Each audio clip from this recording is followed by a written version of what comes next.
មានរឿងជាច្រើនខ្ញុំគិតថាយើងធ្វើអស់ហើយយើងធ្វើបានល្អហើយឆាប់ហើយយើងធ្វើល្អយើងធ្វើគ្រប់បែបយ៉ាងជាមួយមនុស្សជាទីស្រឡាញ់គឺយើងល្អហើយតាមពិតមែនទេខ្ញុំធ្លាប់អាសាជិះឡានម្នាក់ឯងពេញជិះឡានបដាយំបដាក៏ដឹងថាខ្ញុំកើតទុករឿងអីខ្ញុំឆ្ងល់ថាប្តីខ្ញុំក៏ល្អកូនក៏ល្អមុខរបរក៏ល្អថៃបានខ្ញុំចេះតែចង់យំខ្ញុំឆ្ងល់ថាថៃបានខ្ញុំចង់យំស្រាប់តែពេលហ្នឹងបានខ្ញុំនឹងថាអូថាពិតខ្ញុំភ្លេចអោបខ្លួនឯងខ្ញុំបោះបង់ខ្លួនឯងយូរឆ្នាំពេលដែលខ្ញុំទៅស្ងប់គឺខ្ញុំរវល់តែមួយខ្លួនឯងម្នាក់ឯងមកក្នុងខ្លួនខ្ញុំមានអីដែលខ្ញុំនៅក្នុងខ្លួនដែលខ្ញុំទប់អន់ចិត្តអ្នកណាមិនសប្បាយចិត្តមួយអ្នកណាដែលខ្ញុំគិតថាអត់អីទេតាមពិតវាអីប៉ុន្តែយើងទុកក្នុងខ្លួនយើងគិតថាវាអត់អីទេតាមពិតវាអីតែដោយសារយើងទ្រាំពេលដែលខ្ញុំទៅ10ថ្ងៃខ្ញុំបានមើលឃើញពីក្នុងខ្ញុំអាចឲ្យខ្លួនឯងមានក្តីសុខ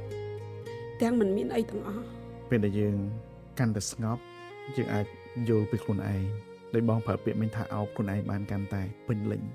ទឹកក៏ចឹងដែរទឹកមួយកែវនៅពេលដែលយើងដាក់ខ្សាច់ចូលទៅប្រកាសណាវាកមើលអត់ឃើញទេមែនទេពេលយើងទុកឲ្យវារងទៅយើងនឹងមើលឃើញដល់បាតច្បាស់ចាស់ហ្មងបងមានអារម្មណ៍យ៉ាងណាដែរកូនភាសាក៏ទៅហើយគូអីដឡង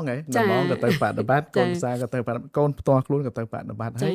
សរុបសេចក្តីមកមានន័យថាដើរនៅក្នុងផ្លូវពធដែលយកពធដល់តិចមកដឹកនាំជីវិតចឹងណាបងមានអារម្មណ៍មិនដែរខ្ញុំមានអារម្មណ៍ថាប្រហែលជាតិមុនខ្ញុំធ្វើបន់បានច្រើនណាបានធ្វើឲ្យខ្ញុំដូចមាននិស្ស័យទៅជួប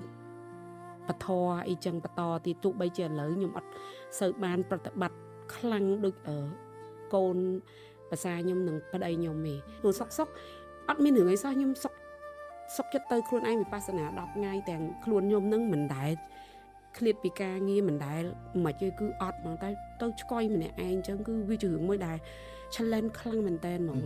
តែធ្វើឲ្យខ្ញុំសប្បាយចិត្តហើយខ្ញុំរំភើបដូចថា